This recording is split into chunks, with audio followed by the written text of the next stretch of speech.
Gabriel des Trois Maisons, David Bien-Aimé, Shakila Maghribi, Sabrina Gingras, Benoît Plamondo, puis Shevchenko Olena. Alors, on les applaudit fort, s'il vous plaît. Merci.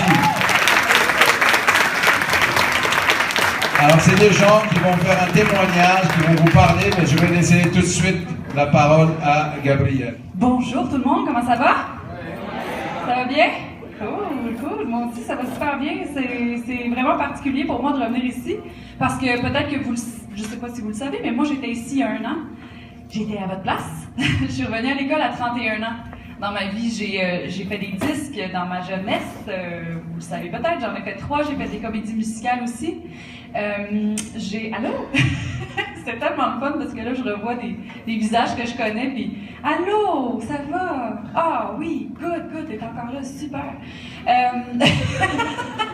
Non, mais c'est bon, c'est pas facile de rester motivé, de garder la motivation. C'est pour ça qu'on est ici aujourd'hui, pour peut-être juste vous donner un petit peu d'encouragement, puis en tout cas, on espère vous en donner beaucoup, mais si on arrive juste un petit peu, puis à vous aider à rester sur les bancs d'école, ben notre mission sera accomplie. Moi, j'étais ici, comme je disais l'année dernière, pour terminer mon secondaire. Ça m'a manqué.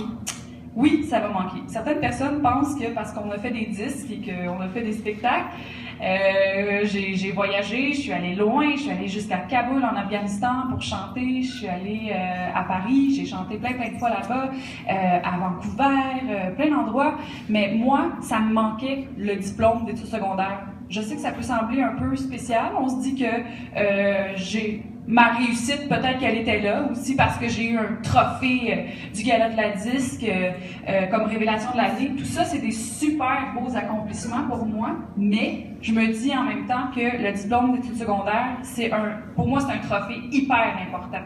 Puis peu importe ce qu'on fait dans la vie, je pense que d'avoir cette clé-là dans ses poches, c'est vraiment c'est quelque chose qui va vous ouvrir des portes.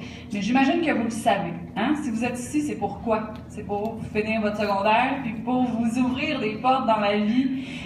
Moi, je vous félicite. Je vous trouve hot, je vous trouve bon. Je suis impressionnée de voir encore certains visages ici. Je me dis, c'est bon parce que c'est pas facile. Vous le savez que c'est pas facile. Vous le savez, hein? Tu sais, demander la route, ça fait pouf, oh, ok, un obstacle, oh, une montagne. C'est ça, venir à l'école.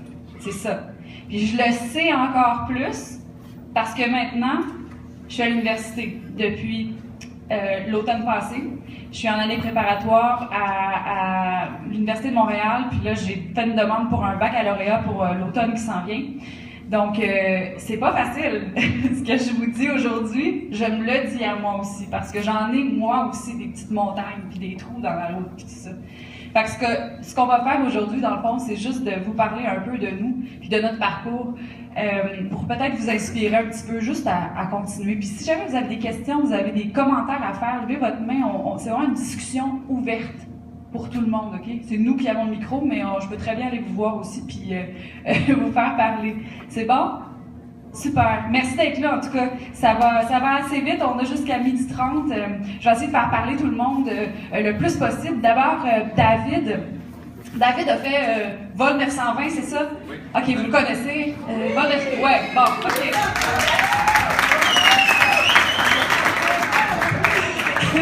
David a voyagé. T'es-tu allé à Kaboul, toi, en Afghanistan? Non? Celle-là, tu l'as pas faite, cette place-là, hein? OK. 11 pays en 11 semaines. Ben David, je vais lui passer le micro, il va vous parler un petit peu de son aventure. Vous allez dire, mais c'est quoi le rapport Vol 920 avec la persévérance scolaire? En fait, ça a quand même un lien. Il y a un lien très important. David va vous parler aussi de ses études. Mais David, ça n'a pas été facile non plus de faire cette aventure-là. Puis ici, on parle. Du sud de Montréal, j'ai 25 ans. Puis je travaille dans un parc d'attractions intérieures, conseiller au développement des affaires là-bas. Et parallèlement, je suis un globe-trotteur. J'ai fait l'aventure Vol 920. Puis il fallait persévérer dans cette aventure-là parce que il fallait gagner son billet pour pouvoir passer à la prochaine étape. La prochaine étape, c'est un autre pays. Puis c'est très difficile mentalement, plus mental que physique, comme l'école, parce que tu es loin de ta famille, tu peux pas parler à tes proches. Puis, par moment, tu te sens tout seul, mais il ne faut pas que tu lâches parce que tu es dans une bulle, tu veux passer à la prochaine étape. Puis, je me suis dit que go Dave, tu n'as pas le choix, tu persévères, tu lâches pas, puis il arrivera ce qui arrivera. Donc, j'ai fait 11 pays en 11 semaines, 70 000 km en avion, 27 avions différents. Décalage, oui, jet lag tout le temps. Parce qu'un matin, tu te réveilles, tu es en Afrique, puis l'autre matin, tu te réveilles, tu es au Népal, tu te demandes qu'est-ce qui se passe. Puis, ouais, on était vraiment déconnectés de la réalité, mais l'expérience en a valu la peine. Je vais faire un tour avec vous aussi. Merci beaucoup, David. Là, je sais qu'Olena est nerveuse un peu. Et on va le dire. Hein? Olena est nerveuse. Elle m'a dit je ne serais pas capable de parler. Le micro, tout ça, ça m'impressionne. Est-ce qu'on peut juste l'applaudir?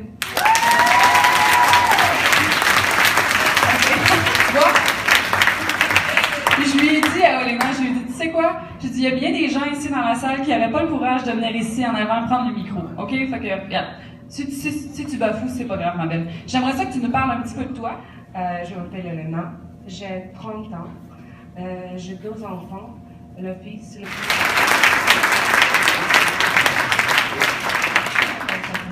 Moi, j'ai 22 ans, j'ai arrêté l'école à l'âge de 18 ans, je suis tombée enceinte de ma fille.